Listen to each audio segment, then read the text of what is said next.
Les Français votent donc aujourd'hui pour élire leur maire. Premier tour de ce scrutin municipal.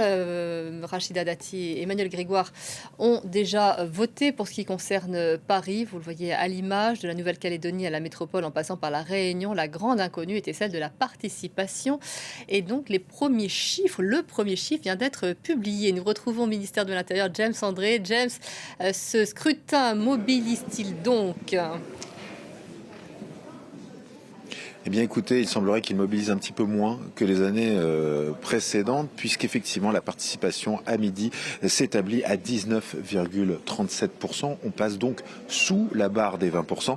C'est également ce qui était arrivé en 2020, mais souvenez-vous, en 2020 où la participation à la même heure était de 18,38%, eh bien c'était l'année du Covid et on s'en souvient, ça avait été une élection qui avait été réellement marquée par le Covid. Si vous vous souvenez, il y avait eu des mises en place de distance à l'extérieur des bureaux de vote, les personnes attendaient à l'extérieur des bâtiments pour voter au tour par tour et il y avait eu beaucoup de questions autour de cette élection. Il faut donc remonter à 2014 pour avoir un chiffre, je dirais, d'une élection municipale normale, c'est-à-dire 23,16%. Donc on voit effectivement une chute malgré tout assez importante si on compare avec 2014, eh bien de presque 4 points.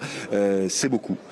C'est beaucoup et c'est une chute assez importante qui est peut-être liée notamment aux nouvelles règles de ces élections municipales. Il faut savoir que dans les villes de moins de 1000 habitants, eh bien il n'y a plus l'autorisation de ce qu'on appelle panacher les listes électorales, c'est-à-dire rayer des noms ou encore les déplacer. Et puis avec l'instauration de la parité dès les petites communes, eh bien dans certains endroits il était difficile de composer des listes de candidats et il y a donc près de 70%, 68% pour être exact, des communes dans lesquelles il n'y a qu'une seule liste évidemment.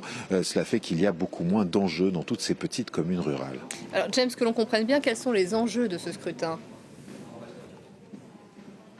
Mais écoutez, c'est un scrutin important pour plein de raisons. La première, c'est que d'abord on attaque un cycle électoral. Il faut savoir qu'en 2027, bien sûr, il y a les élections présidentielles qui arrivent. C'est aussi un scrutin qui arrive à un moment, je dirais, post-crise, à la fois une crise politique, comme on le voit à l'Assemblée nationale, mais aussi une crise économique avec une situation des finances de l'État qui n'est pas bonne. Et il faut se souvenir qu'il y a eu, depuis les dernières municipales, eh bien, la crise du Covid. Il y a également une véritable fatigue, usure des maires en France. C'est quelque chose qui a été largement documenté et dans beaucoup d'endroits, il n'a pas été facile d'arriver avec des listes complètes pour ces municipales. D'ailleurs, une des règles qui a été changée aussi dans les petites communes, eh bien, c'est que s'il n'est pas possible d'avoir suffisamment d'élus, eh bien, on peut en avoir deux de moins que ce qui est prévu dans la réglementation. Également, c'est un enjeu pour les partis politiques puisque c'est aujourd'hui qu'on va voir un peu comment le paysage politique se recompose après la dissolution voulue par Emmanuel Macron.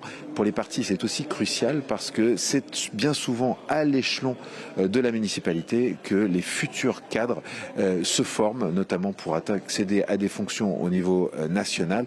C'est donc l'occasion pour les partis de renforcer leur maillage sur le terrain, leur proximité avec le public, car notamment dans les zones rurales, là aussi, eh bien avec la disparition d'un grand nombre de services publics, la mairie est souvent la principale antenne, le principal interlocuteur de l'État dans les petits villages et dans les zones rurales.